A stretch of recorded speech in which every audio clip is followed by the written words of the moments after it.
आबे दुबे क्यों नहीं हो पा रहा है ये? दुनिया की क्योंकि सबसे नंबर 1 झूठी सरकार है ये, इसलिए नहीं हो पा रहा है। अभी जब हम चर्चा कर रहे थे संदीप चौधरी जी, तो मुझे एक किसान जो प्याज बोता है मंदसौर में, उसने एक व्हाट्सएप किया जिसको मैं आपको प्रिंट निकलवाया पढ़कर सुना देता हूँ। 1 बीघा जो अभिमन्यु फोगाट जी ने बताया कि 1 एकड़ में 4 बीघा, हमारे यहाँ 27,000 स्क्वायर फीट का 1 बीघा माना जाता है, मतलब 1 एकड़ में 1.62 बीघा जमीन होती है। मोटे तो मोटे 1 बीघा में 5,000 से 1 एकड़ है। नहीं, 44,000 स्क्वायर फीट के लगभग 1 एकड़ होता है। 27,000 स्क्वायर फीट में स्क्वायर फीट में बता देता हूँ। हाँ ठीक है। कल्टीवेटर 400 रुपए लगते हैं, रोटावेटर 1300 रुपए लगते हैं, प्याज का रोप 15,000 रुपए, प्याज की चौपाई 9,000 रुपए, सुपर खाद 1,200 रुपए, इफ्को खाद 4,500 रुपए, खरपतवार नाशक 1,200 रुपए, फंगीसाइड कीटनाशक के 8 स्प्रे उसने किए हैं 5600 रुपए, पानी की लेबर 300 इंटू 11 3300 रुपए, प्याज निकलाई मजदूरी 8,000 रुपए, बारदाना 1 बीघा के लिए जितना प्रोडक्शन हो रहा है 1,000 रुपए, मंडी भाड़ा 2,500 रुपए, कुल लागत 53,000 रुपए। मतलब जो देवेंद्र शर्मा जी बता रहे थे 50 से 60,000 रुपए, वो 53,000 रुपए उसकी लागत आई है। वो कह रहा है 3 रुपए किलो भी प्याज का भाव नहीं मिल रहा है साहब, रोने लगा वो। ये व्हाट्सएप करके जब मैंने उससे डिटेल लेनी चाहिए तो उन्होंने कहा कि दुबे साहब मैं बात नहीं कर पाऊंगा क्योंकि घर चलाने की भी स्थिति मेरी नहीं है। और ये जो अभी वो भारतीय जनता पार्टी के प्रवक्ता कह रहे थे, मैं हतप्रभ था, बोले 1,00,000 करोड़ रुपए कोल्ड स्टोरेज के लिए। अरे साहब, वो एग्रीकल्चर इंफ्रास्ट्रक्चर फंड की बात कर रहे हैं जिसका ढिढोरा 2020 में पीटा था। अभी लोकसभा में बताया कि कुल 12,000 करोड़ रुपए के लोन उस 1,00,000 करोड़ रुपए के इंफ्रास्ट्रक्चर डेवलपमेंट पर इन्होंने दिए। क्या हाल किया है कृषि का। इन्होंने जो बजट में कुल अलोकेशन करते थे एग्रीकल्चर का, टोटल बजट का 20-21 में 4.41%, 21-22 में घटाकर 3.53%, 22-23 में 3.14% और 23-24 में 2.57%। और बीते 4 सालों में 78,533 करोड़ रुपए सरेंडर कर दिए, इन्होंने खर्च ही नहीं किए। बेशर्मी की इंतहा। पीएम आशा बोले प्राइस डिफिशियंसी, अगर किसान की कीमत लागत से नहीं निकली, कम हुई तो सरकार उसका भुगतान करेगी।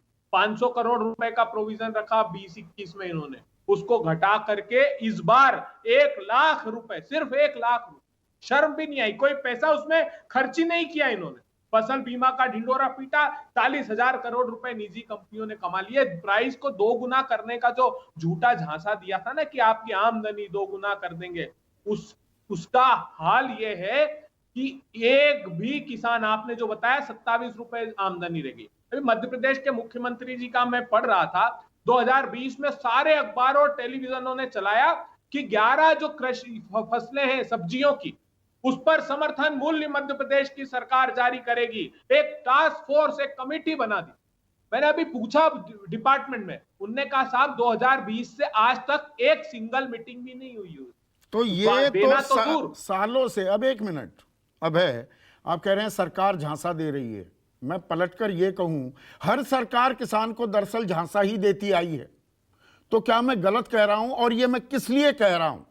देवेंद्र शर्मा के ही कुछ आंकड़े हैं। आंकड़े क्या हैं? 1970-71 से 2015 के बीच तुलना की जाए तो किसान की आमदनी में 21 गुना इजाफा हुआ। एक सरकारी कर्मचारी भी, उसकी तनख्वाह 150 से 175 गुना बढ़ गई। किसान की आमदनी बढ़ी 21 गुना। इसीलिए आज किसान 74,000 रुपए से ऊपर का कर्जे में डूबा हुआ है। यह प्रति किसान की बात कर रहा हूं मैं। झांसा तो सब देते आए हैं किसानों को। नहीं, देखिए एक बात मैं कहता हूं, बिल्कुल स्वाभाविक रूप से अगर हमारी सरकारों ने गलत किया तो मैं उस बात को मानता हूं, किसानों के साथ ये नहीं होना चाहिए। लेकिन राहुल गांधी जी का मैं इरादा बताता हूं, हमारी सरकारों का इरादा बताता हूं। हमारी सरकारों ने कम से कम लोन माफी, किसानों की कर्ज माफी का कदम उठाया, बड़ा कदम। और ज्यादा अगर जानना है तो इन्हीं ने जो कमीशन बनाया था, जो हिमाचल प्रदेश के मुख्यमंत्री थे जिनकी अध्यक्षता में बनाई थी, उसकी रिपोर्ट पढ़ लीजिए। उसमें उन्होंने एक और इंटरवेंशन कर रहा हूं, और कड़वी बात कहूंगा, अन्यथा मत लीजिएगा, ये सारी राजनीतिक जमात पर लागू होता है। ये तमाम सरकारों ने और राजनीतिक जमात ने किसान को क्या भिखारी समझ रखा है कि कर्ज माफी कर देते हैं जी, हम कर्जा माफ कर देंगे। अरे मेहनत की माकूल कीमत दे दो उसको, दाम दे दो उसकी मेहनत के। किसान आपसे भीख का कटोरा लिए आपके सामने दंडवत होने को तैयार ही नहीं है।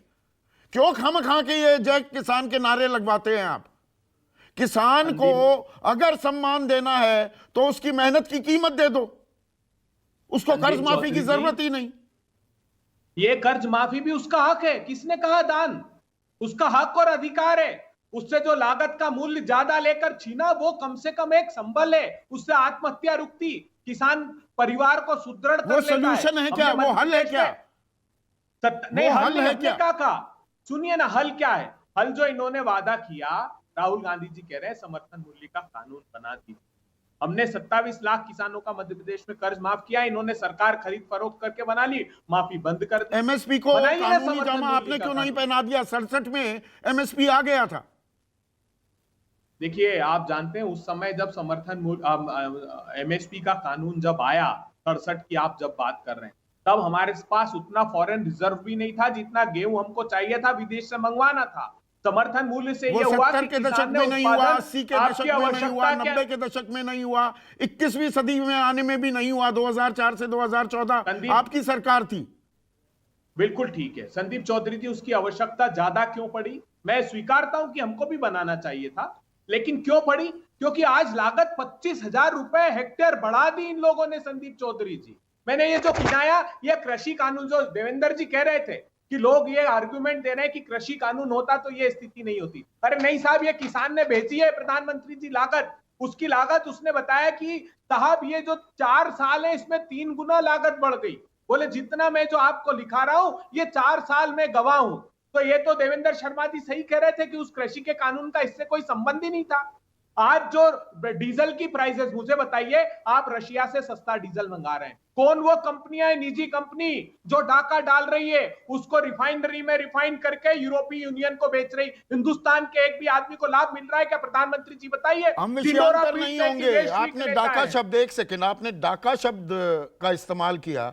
नरेश सिरोही, 1 मिनट राजीव, मैं आऊंगा, आपको पूरा वक्त दूंगा। अभी नरेश सिरोही नहीं बोल पाए। अरे राजीव, थोड़ा सा, मैं बिल्कुल वक्त दूंगा, चिंता मत कीजिए, क्योंकि अभी डाके की भी बात होने लगी।